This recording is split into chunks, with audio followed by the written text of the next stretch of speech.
বাংলাদেশে পিন্ডির রাজত্ব চলবে না, দিল্লির রাজত্ব চলবে না।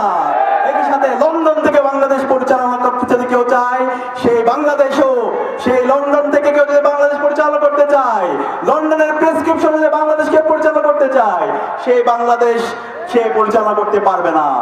আমরা সাবধান করে দিচ্ছি সবাইকে, এই বাংলাদেশ যদি পরিচালনা করতে হয়, বাংলাদেশের মাটিও মানুষের নেতা হতে হবে, মাটিও মানুষের নেতাদের সাথে, মাটিও মানুষের সাথে মিশতে হবে, গণমানুষের নেতা হিসাবে নিজেকে গড়তে হবে, কাজের মাধ্যমে, যোগ্যতার মাধ্যমে, কথা এবং কাজের মিল রাখার মাধ্যমে আমাদেরকে প্রমাণ করতে হবে কারা জনগণের আকাঙ্ক্ষার কথা বলে, কারা জনগণের প্রত্যাশা পূরণ করে।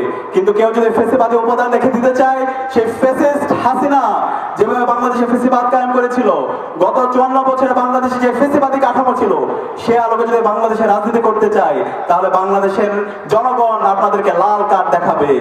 এই স্বাধীন বাংলাদেশে রাজনীতি হবে জুলাইয়ের আকাঙ্ক্ষার আলোকে, শহীদদের আকাঙ্ক্ষার আলোকে, শহীদরা যে জন্য জীবন দিয়েছে একটি বৈষম্য হিংসা ভিত্তিক বাংলাদেশ বিনির্মাণ। সেই বাংলাদেশ বিনির্মাণ না হওয়ার আগ পর্যন্ত এই প্রজন্ম, যুবকরা, তরুণরা, আমাদের চাচারা, খালারা সবাই লড়াই চালিয়ে যাবে ইনশাল্লাহ। আপনারা কি প্রস্তুত আছেন? ইনশাল্লাহ আল্লাহ পাক সুবহানাহু ওয়া তাআলা আমাদের এই প্রচেষ্টাকে কবুল করে নিক। আগামীর যে বাংলাদেশ হবে, সেই বাংলাদেশ হবে